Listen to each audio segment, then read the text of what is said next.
Grand Old Partisan celebrates more than 16 decades of Republican heroes and heroics. Today, I salute Alice Banks, beloved African-American Republican.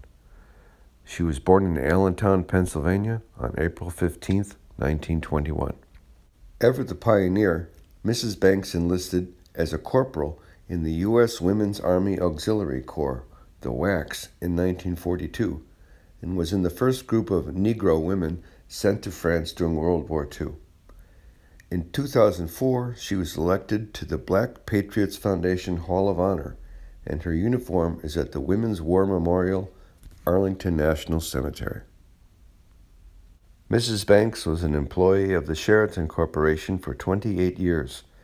She began as a food and beverage cashier in 1964 for the Sheraton Park Hotel, now the Marriott Wardman Park, and worked her way up to assistant controller at the time of her retirement in 1992.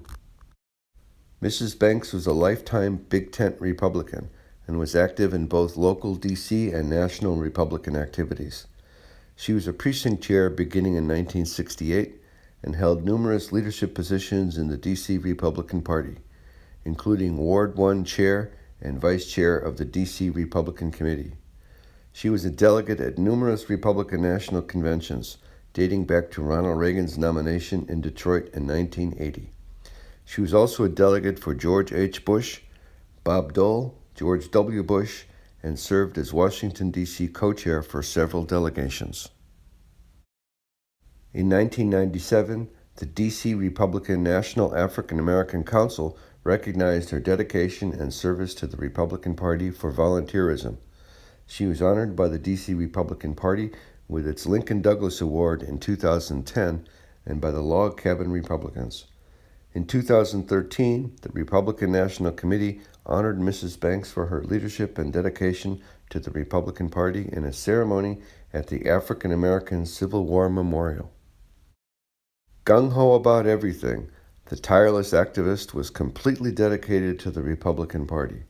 Her motto, always step out of the box, speak up, demand respect. She volunteered at the D.C. Republican Committee office on election days at her precinct polling station and in the campaign offices of numerous candidates.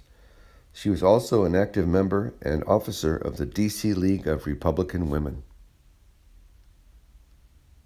It is said that her first name, Alice, stood for always there for you, loyal and lovable, insightful, committed, enthusiastic.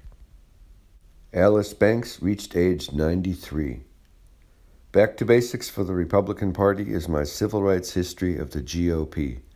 To quote the book, the more we Republicans know about the history of our party, the more the Democrats will worry about the future of theirs. For more information, see grandoldpartisan.com.